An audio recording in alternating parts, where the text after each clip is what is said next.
I've always struggled to describe certain experiences. Meaning, but if I do that, you can't hear me. And then I'm going to be all over the place. The world wasn't seen as something you observe from the outside. Golden Age cosmology. Yeah. Okay.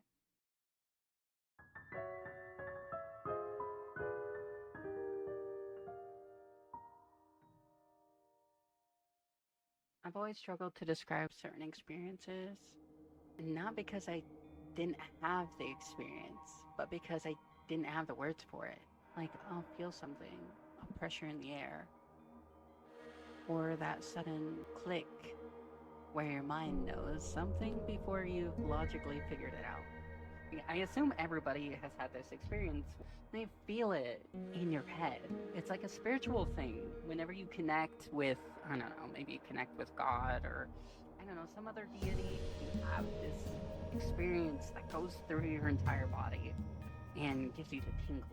It's like a butterfly sort of feeling. Humans have been having those experiences forever. They were just described differently. They meant something different before.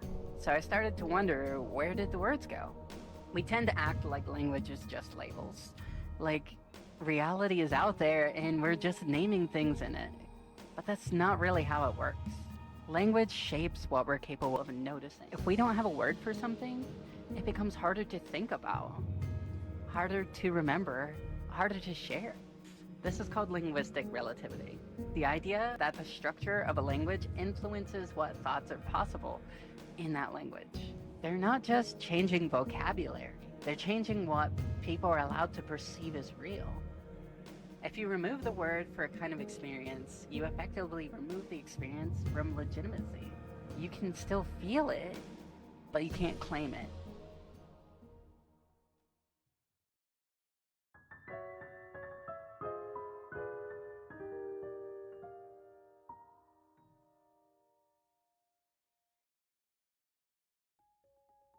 For centuries in Europe, the Christian church wasn't just a religious institution.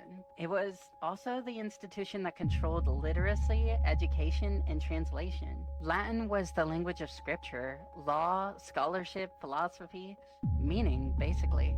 So when Christian scribes translated pagan, folk, or ecstatic spiritual concepts, they didn't translate them neutrally. They translated them morally. Words describing spirits of place, demons. Words for sacred joy or ecstatic union, heresy, madness, possession. Words for fate or cosmic order, sin, temptation, the devil's influence. And the original words, tied to identity, ritual, intuition, community, were allowed to fade out of everyday speech. This didn't just change religion, it changed how people were able to think about their inner life. A mystical experience didn't become less common, it became unspeakable. So now we inherit a language where if you feel energy, you sound delusional. If you say something is sacred, you sound dramatic. If you talk about intuition, you sound irrational.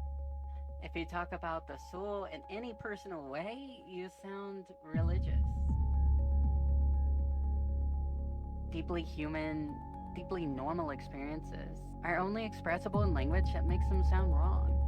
Not unexplainable, illegitimate. We didn't lose the experiences. We lost the vocabulary that made them real. Maybe reclaiming older language isn't about going back to old religions or performing rituals or believing everything our ancestors believed. Maybe it's just about remembering that there are more ways to see the world than the ones we were handed. Maybe it's not about belief at all. Maybe it's about getting our minds back. Before Christian dominance in Europe, the languages and cosmologies people used were fundamentally different. Not just in vocabulary, but in structure. Mythological language didn't separate inner experience from outer reality, matter from meaning. Those were one category. The world wasn't seen as something you observed from the outside. You were inside it. This is why pre-Christian myths describe spirits living in rivers and trees, ancestors communicating through dreams, knowledge arriving through intuition instead of logic. Not because they were superstitious, but because the language they used didn't treat the world as dead or separate or inert. It treated reality as participatory. You felt the world, and the world felt back. In medieval Arabic philosophical texts, especially in Islamic Golden Age cosmology, the universe was described as layered reality. I'm gonna butcher these names. Bear with me. The Alam al-Mulk, the material plane.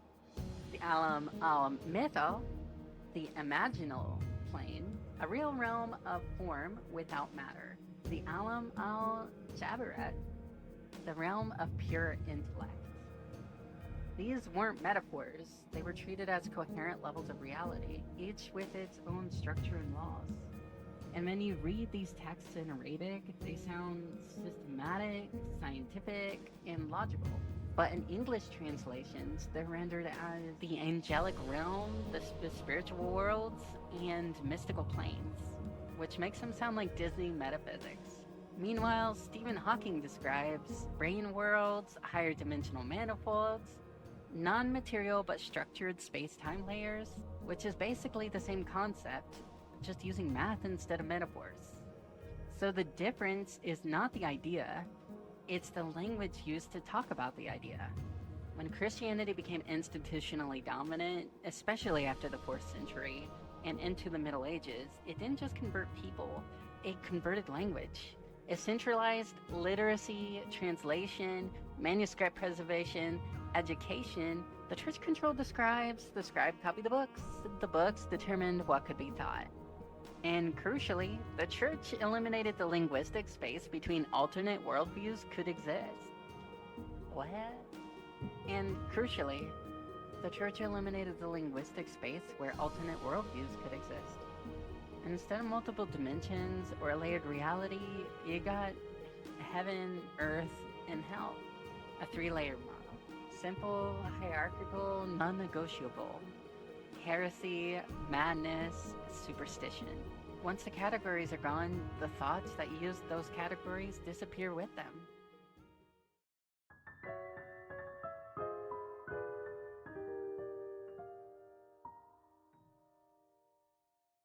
The Vatican Library is one of the largest manuscript repositories on Earth. It holds pagan texts, pre-Christian philosophical works, magical grimoires, hermetic manuscripts, ancient scientific treatises, mystical commentaries, and entire libraries from cultures the church absorbed. Access has historically been limited, gate-kept, restricted to clergy and approved scholars. They don't have to hide knowledge. They just have to control who gets to read it and how it gets interpreted. If you control the archive, you control the narrative. And if you control the narrative, you control the world. And if you control the world's language, you control what is real. The question isn't, what did people believe back then? The question is, what were they able to think? And maybe more importantly, what are we no longer able to think? Because the words were taken away.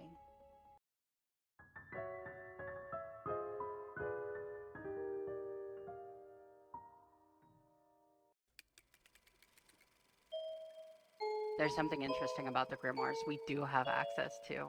Things like the Key of Solomon, the Ars Goetia, the Picatrix, and of course the Codex Gigas, the so-called Devil's Bible. These are often treated as either occult manuals for summoning spirits or medieval curiosities for weird history documents. And the common response is, well, if these books were real, they would work, and since they don't work, they must be superstition. But here's the thing. What if the versions we have are not the complete system? A text can be perfectly preserved on the page and still be missing the key that makes it function. In many ancient traditions, written knowledge wasn't meant to stand alone. It was paired with oral commentary, symbolic interpretation, ritual context, or an entire philosophical framework that told you how to read it.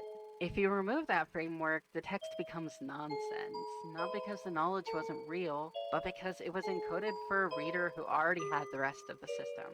This is like giving someone a physics textbook before they know what math is. The words are all there, but they're illegible in any useful sense. So why can these grimoires be public? There's reasonable explanation that doesn't require assuming anyone is lying. The only grimoires that are safe to release are the ones that don't function on their own. If a book requires an oral tradition, an untranscribed ritual code, or philosophical training that was never published, then releasing the book itself is basically harmless. It becomes cultural decoration, a museum piece, something to look at rather than use. The Vatican historically centralized manuscripts. It collected and archived texts from conquered, absorbed, and converted cultures. Access to these texts has always been highly selective. So it's not that the Vatican is actively hiding magic like a fantasy novel, it's that they may be holding the interpretive keys. The glosses, commentaries, cross-references, cosmological diagrams that make the surviving grimoires legible as systems. What we have now are the bodies of text, but not always the instructions for animating them. So yes, it's entirely possible that the reason the grimoires we have today seem incomplete, symbolic to the point of absurdity, or just plain unusable, is because they're missing the layer of meaning that was never allowed to be public. Knowledge can be hidden in two ways: by locking it away, or by releasing it without the context that makes it function. The second one looks like transparency, but it works just as effectively as censorship. So when we talk about the church reshaping language, we're not just talking about words, we're talking about sense-making frameworks, the very structure that determine what meaning is possible, because when you control how people interpret the text, you don't need to burn the text at all. You simply ensure it can't be read. Sometimes the best way to hide something is to leave it in plain sight.